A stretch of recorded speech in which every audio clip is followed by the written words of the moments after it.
우리는 로마서 5장과 6장을 지나면서 놀라운 진리를 확인했습니다. 우리는 본래 하나님의 진노 아래에 있던 죄인이었습니다. 그런데 하나님께서 우리를 사랑하셨습니다. 우리가 아직 죄인 되었을 때 예수 그리스도께서 우리를 위해서 십자가에서 죽으셨습니다. 그 은혜로 말미암아 믿는 자들은 죄로부터 자유함과 의롭다 하심, 영원한 생명을 선물로 받게 되었습니다. 이러한 놀라운 복음을 접하게 되면요, 사람들에게 두 가지 오해가 생겨날 수 있어요. 첫 번째 오해는 그러면 이제 우리가 마음대로 살아도 되는 것 아닙니까? 라는 오해예요. 어차피 하나님의 은혜로 구원받은 것이라면, 그것이 완성된 것이라면 굳이 선을 행하면서 살 필요가 있습니까? 라는 질문을 던지게 되는 것이죠. 그런데 이러한 방종적 은혜주의가 등장을 하면 자연스럽게 반대편에서 또 다른 의문이 생겨납니다. 그렇다면 도대체 그 의미 없는 율법은 왜 주신 겁니까? 하는 거예요. 과거든 현재든 어차피 하나님의 은혜로 구원받는 것이라면 율법이 필요했던 이유는 무엇입니까? 오늘 로마서 7장은 이러한 오해와 질문들에 대한 명확한 답을 주고 있는 장입니다. 그런데 우리 오늘 이 문제들을 다루기 전에 먼저 우리가 반드시 기억해야 할 핵심 진리가 하나 있습니다. 하나님께서 우리에게 주신 구원은 끝이 아니라 시작이라는 사실이에요.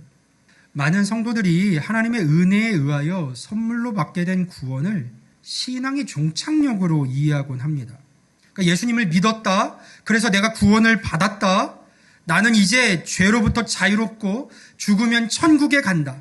끝! 여기서 끝일 때가 많습니다. 그런데 이렇게 되면 아무것도 하지 않아도 됩니다. 그런데 이런 신앙의 문제는 삶의 변화가 찾아오지 않는다는 것입니다. 교회는 다니지만 10년 전이나 지금이나 똑같습니다. 성격도, 말씨도, 사고방식도, 세상을 살아가는 가치관도 그대로예요. 단지 일주일에 한 번 교회에 나와서 예배하고 성도들과 교제하는 것이 신앙생활의 전부가 되어버립니다. 구원을 신앙의 목적으로 이해하면요, 교회들도 한쪽에 치우친 요구를 성도들에게 계속해서 하게 됩니다. 구원받은 성도로서 오직 다른 사람들을 구원의 자리로 인도하는 일에 모든 힘을 쏟도록 요구합니다. 그것이 우리네 신앙의 목적이고 우리가 이 땅에서 힘써야만 하는 가장 중요한 일인 것으로 강조가 됩니다. 구원이 신앙의 목적이다 보니까 나도 구원받은 것으로 만족하게 되고 교회도 온통 구원 사역에 집중하게 되는 겁니다. 전도하는 것이 교회와 성도된 자들의 목표이자 이 신앙의 가장 앞선 책임이 되어버리는 것이죠. 물론 복음을 전하는 것은 모든 믿는 자들의 사명입니다. 안디옥 비전을 선포한 우리 교회의 첫 번째 비전도 사명도 복음 전파잖아요. 복음을 전하는 것은 주님께서 당신의 제자들에게 마지막으로 부탁하신 지상 최대의 명령입니다. 사도행전 1장 8절에서도 내 증인이 되리라 라고 말씀을 하셨죠. 그러나 복음을 전하고 말씀에 순종하여 십자가의 도를 전하며 제자로서 증인의 삶을 살아가는 것은 하나님의 사랑과 하나님의 일하심을 경험한 자로서 마땅히 갖게 되는 신앙의 열매이지, 그러니까 결과적 삶이지 신앙의 목적은 아닙니다. 예수님도 내 증인이 되어야 한다라고 말씀하지 않으셨어요. 성령이 임하시면 너희가 내 증인이 되리라라고 하신 겁니다. 결과적 열매인 것이죠. 너무 좋은 것을 만나고 나니 전할 수밖에 없게 되는, 그건 결과지 목적이 아닌 겁니다. 하나님께서 우리에게 정말로 원하시는 것은 구원받은 이후의 삶입니다. 하나님을 더욱 사랑하고 하나님을 더욱 본받고 하나님의 거룩함에 이르는 그 열매를 맺는 삶 말이에요. 여러분, 성도라면요, 신앙 인격의 자라남이 반드시 있어야만 합니다. 진정한 거룩이 일어나야만 합니다. 내 모든 삶의 영역에서 그리스도를 본받고 그 뜻에 순종하고자 하는 치열한 싸움이 있어야만 합니다. 구원받았으면 끝이 아니라 구원 이후에 그 싸움이 있어야 된다는 것이죠. 사랑과 희락과 화평과 오래 참음과 자비와 양선과 충성과 온유와 절제가 성령 안에서 우리 삶 속에 열매 맺어져야만 합니다. 하나님께서 보시기에 진짜로 훌륭한 사람은요, 언제나 신앙 인격이 좋은 사람이에요. 막 사역을 탁월하게 하고 늘 열심을 부리고 항상 옳은 말을 하는 사람이 아니라 주님을 본받고 주님 닮은 삶을 살아가는 사람입니다. 나머지는 다 그 신앙 인격을 위한, 그 자라남을 위한 도구들이요. 과정 속에 나타나는 경험이요. 신앙 인격에서 비롯되는 열매들이에요. 우리에게 주어진 구원은 끝이 아니라 이 새 생명의 삶을 살아가게 하기 위한 하나님의 첫 번째 은혜입니다. 우리 본문 1절과 3절 말씀을 우리 한 절씩 교독해 봅니다. 형제들아, 내가 법 아는 자들에게 말하노니 너희는 그 법이 사람이 살 동안만 그를 주관하는 줄 알지 못하느냐.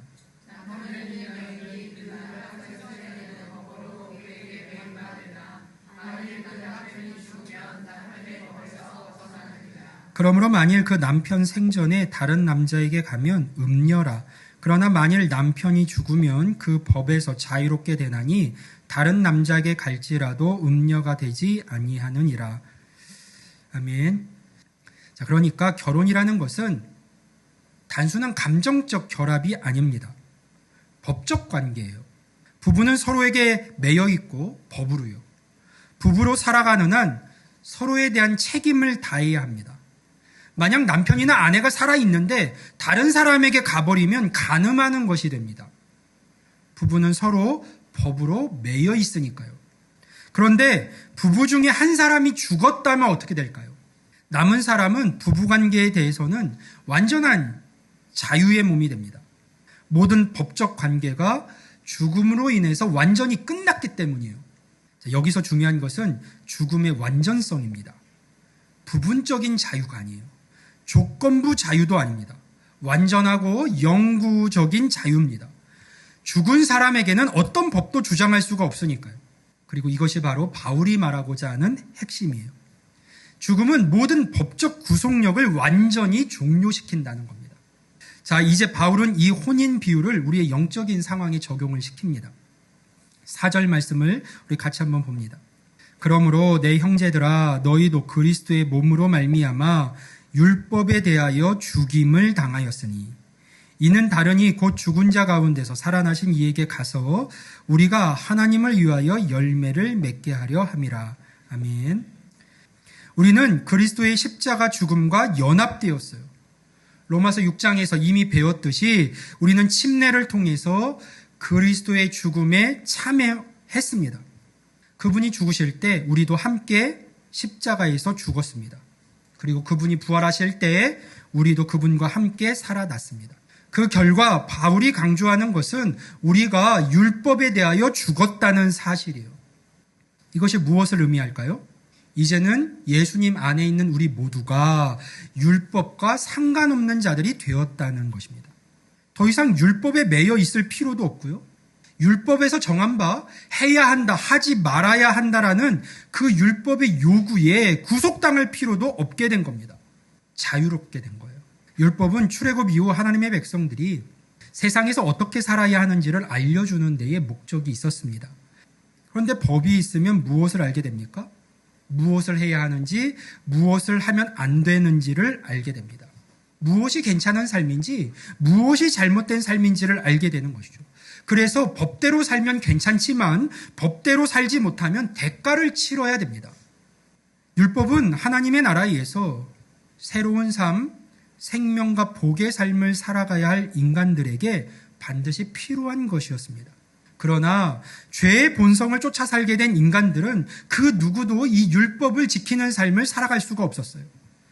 하나님이 기뻐하시는 삶을 온전히 살아낼 수가 없었던 것이죠. 도리어 율법을 알면 알수록 내 삶에, 내 마음 가운데 죄의 무게만 더 커질 뿐이었고, 율법대로 살고자 하면 할수록 도리어 하나님의 진노를 내가 피할 수 없는 그런 죄인이라는 사실이 드러날 뿐이었습니다. 그러니 그 율법 아래에서 구원을 얻기 위해서 율법 아래에 살아가는 그 사람들이 가진 이 율법의 무게가 얼마나 큰 것이었을까요? 날마다 전전긍긍할 수밖에 없었던 것이에요. 내가 혹 하나님 앞에서 또 범죄한 것은 없는지, 구원에서 멀어진 것은 아닌지, 하나님의 진노 아래 더 거하게 된 것은 아닌지, 이런 두려움 가운데 살아갈 수밖에 없었던 것이죠. 그런데 이제 예수 그리스도의 몸으로 말미암아 율법에 대하여 죽임을 당했습니다. 율법과 상관없는 삶이 되었고 율법의 모든 요구로부터 자유로운 삶이 되었습니다. 더 이상 율법이 우리의 구원에 있어서 그 어떤 조건도 아닌 게 되었습니다. 그러니 이 율법의 매인 삶을 살아가고 있었던 사람들에게 이 사실이 얼마나 복된 소식이었을까요? 로마서 8장 1절과 2절 말씀이 이 사실을 분명하게 확증해 줍니다. 우리 같이 한번 읽어보겠습니다. 로마서 8장 1절 2절입니다. 시작.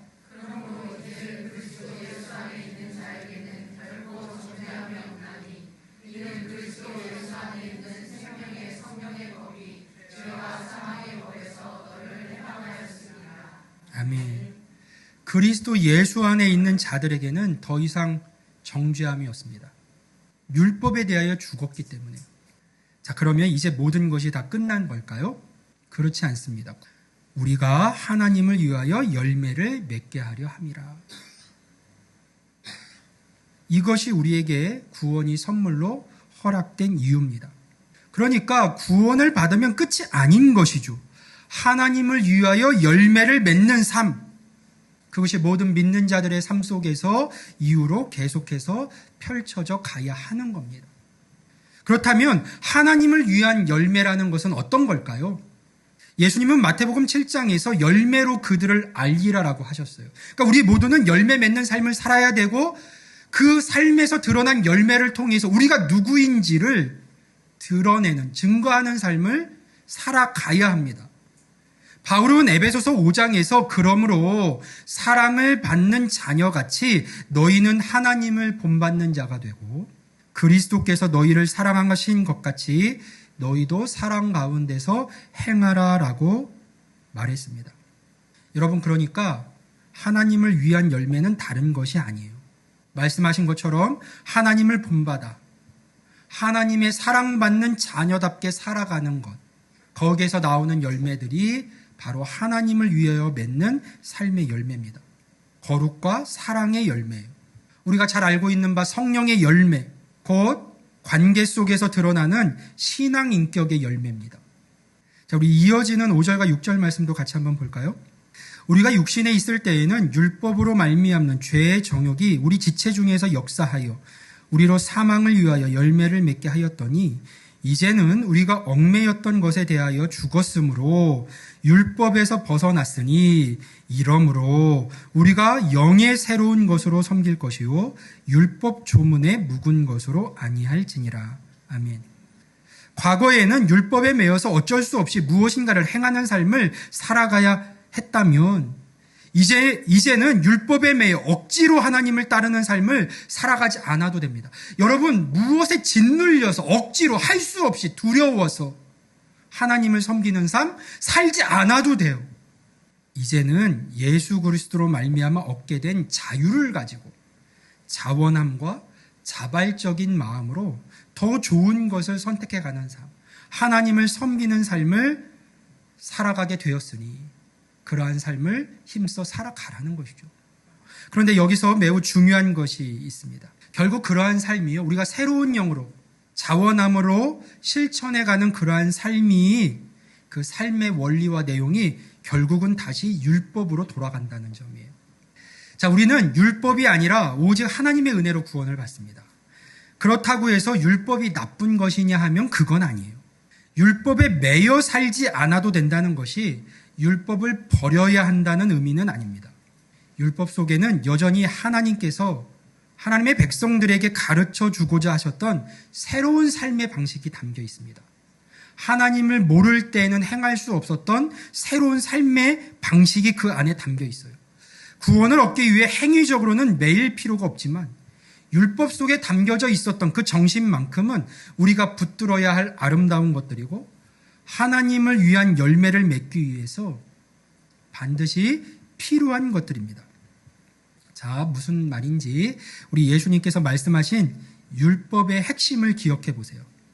마태복음 22장 37절 이하에서 예수님은 이렇게 말씀을 하셨습니다. 우리 한 절씩 교독해 봅니다. 예수께서 이르시되 내 마음을 다하고 목숨을 다하고 뜻을 다하여 주 너의 하나님을 사랑하라 하셨으니 둘째도 그와 같으니 내 이웃을 내 자신같이 사랑하라 하셨으니.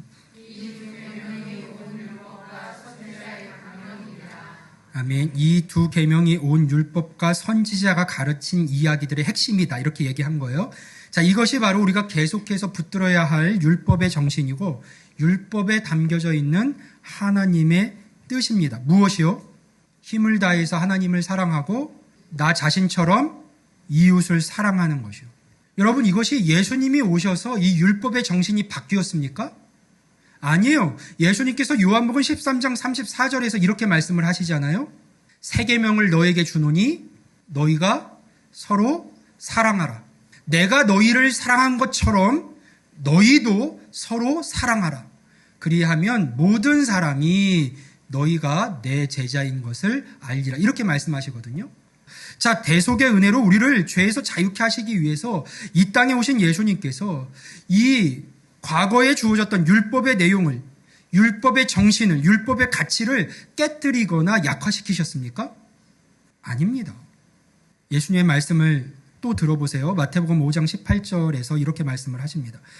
17절부터 보면요. 내가 율법이나 선지자를 폐하러 온 줄로 생각하지 말라.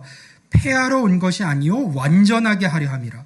진실로 너에게 이르노니 천지가 없어지기 전에는 율법의 1.1획도 결코 없어지지 아니하고 다 이루리라. 아멘. 바울도 로마서 3장 31절에서 이렇게 말을 했습니다. 그런즉 우리가 믿음으로 말미암아 율법을 파기하느냐? 그럴 수 없느니라. 도리어 율법을 굳게 세우느니라. 자, 그러니까요. 복음 안에 있는 우리는 율법을 파기하는 자들이 아닙니다. 도리어 이제 예수님 안에서 얻게 된 이 자유를 가지고 우리가 과거에는 할 수 없었던 그 율법을 굳게 세우고 내 삶에서 점점 더 완성해가는 사람들입니다. 과거에는 할 수 없었어요. 우리 안에 그렇게 할 수 있는 능력이 없었거든요. 왜요? 율법에 매여 있었기 때문에. 죄에 매여 있었기 때문에. 그런데 이제는 예수님께서 율법의 완성을 십자가에서 이루어내셨고 믿음 안에서 예수님과 연합된 우리 역시 율법에 담겨져 있는 이 하나님의 뜻을 완성해 갈 수 있는 자들이 되었습니다. 자, 보세요. 예수님은 율법을 폐하러 오신 게 아니라 율법을 완전하게 하려 오셨다고 했습니다. 그렇다면 예수님을 본받는 삶이란 과연 어떤 것일까요? 결국 삶의 자리에서 이 율법의 정신을 더욱 굳게 세워가는 삶일 수밖에 없습니다. 예수님이 이 땅에 오신 이유와 목적이 율법을 온전하게 하시기 위해 오셨다면 예수님을 본받는 삶을 살아간다는 것 자체도 그 율법을 완성해가는 삶일 수밖에 없는 것이죠. 그리고 그것은 바로 하나님을 힘써서 사랑하고 이웃을 나 자신같이 사랑하는 삶입니다. 그러니 여러분 기억하십시오. 사랑이 없으면 아무것도 아닙니다. 과거 율법 안에 있던 사람들은 단순히 율법이 요구하는 행위를 해내는 것이 전부였어요. 누가복음 18장의 바리새인처럼 말이에요. 보세요. 바리새인이 이렇게 기도합니다. 바리새인은 서서 따로 기도하여 이르되 하나님이여 나는 다른 사람들 곧 토색, 불의, 간음을 하는 자들과 같지 아니하고 이 세리와도 같지 아니함을 감사하나이다. 나는 일회에 2번씩 금식하고 또 소득의 11조를 드리나이다 하고. 이것이 서기관과 바리새인들의 의입니다. 율법 안에 갇혀 있었던 사람들의 의는 딱 여기까지였어요. 나는 율법을 다 지켰습니다. 나는 저 사람과는 다릅니다. 나는 저 사람보다 낫습니다. 그래서 나는 의인입니다. 그러나 성경이 요구하는 의, 즉 율법의 진정한 요구는요, 마음과 목숨과 뜻을 다하여 하나님을 사랑하고 이웃을, 내 옆에 있는 형제와 자매를, 내 가족을 내 몸같이 사랑하는 것입니다. 율법에 매여 있던 사람들은 행위는 있으나 하나님께서 요구하시는 율법의 정신인 사랑까지는 가지 못했습니다. 외적인 준수는 있었지만 내적 변화는 없었던 것이죠. 그러나 우리는 이제 율법으로부터 자유한 자들이 되었습니다. 율법에 대하여 죽임을 당한 자들이고 더 이상 율법의 요구에 매여 살 필요가 없는 자들입니다. 율법의 행위가 아니라 하나님의 은혜로 구원받은 자들이고 죄에서 벗어나 선하고 거룩한 삶을 살아갈 수 있는 힘을 얻은 자들입니다. 결론이에요. 예수 그리스도 안에서 얻게 된 그 새 생명을 가지고 이제 우리는 어떤 삶을 살아야 하는 걸까요? 다른 것이 아니라 하나님을 위하여 열매 맺는 삶입니다. 그리고 그것만이 신앙의 길을 걷는 우리의 유일한 자랑입니다. 복음을 통해서 하나님께서 우리에게 행하신 일이 무엇인지 깨달은 자들에게는요, 새로운 삶의 목표와 자랑이 생깁니다. 우리의 자랑은 하나님의 크신 은혜로 말미암아 의를 행할 수 있게 되었다는 것, 거룩한 삶을 선택해 갈 수 있게 되었다는 것, 더욱 선을 행하게 되었다는 것, 미워할 수밖에 없는 자를 사랑할 수 있게 되었고 용납할 수 없는 자를 용서할 수 있게 되었다는 것, 세상이 요구하는 가치와 다른 삶을 살아갈 수 있게 되었다는 데에 있습니다. 그리고 이 모든 것들은 결코 세상이 우리에게서 빼앗아 갈 수 없는 것들이에요. 세상에게서 온 게 아니니까요. 돈으로도 안 되는 것들이고 배워서 할 수 있는 것들도 아닙니다. 하나님 안에 있는 자들만이 할 수 있는 일들이요, 하나님을 사랑하는 자들만이 할 수 있는 일들이에요. 이 구원의 은혜와 자유를 누리고 있는 자들로서 여러분 이제 얼굴과 마음을 좀 활짝 펴고 사실 수 있기를 바라요. 우리가 예배드리는 것 억지로 해야 되니까 하는 거 아닙니다. 하나님을 사랑하기 때문에 결과적으로 하는 일이에요. 우리가 복음 전하는 거 어쩔 수 없이 해야 되는 일이니까 하는 거 아니에요. 영혼을 사랑하기 때문에, 하나님께서 사랑하신 그 이웃을 사랑하기 때문에 할 수밖에 없는 일인 겁니다. 우리가 신앙생활 가운데 하는 헌신과 봉사, 그거 안 하면 큰일 날까 봐 억지로 해야 되는 일 이제 아니에요. 그러나 하나님을 사랑하기 때문에, 주님의 몸된 교회를 사랑하기 때문에 힘써 주님을 위한 열매를 맺는 삶을 살아가는 것뿐인 것이죠. 이 새로운 삶에 대한 자부심과 감격을 가지고 우리 모두가 살아갈 수 있으면 참 좋겠습니다. 우리가 지금 얼마나 감사하고 또 멋진 인생을 살아가게 되었는지를 다시 한번 깨달으셔서 세상이 어떻게 여러분을 흔들든지 간에 그 마음 가운데 참 평안과 확신과 소망과 그리고 믿음의 승리와 자랑과 감사가 넘쳐나는 삶을 살아가는 하나님의 자녀들이, 사랑받는 자녀들이 다 되실 수 있기를 주님의 이름으로 간절히 축원합니다. 아멘.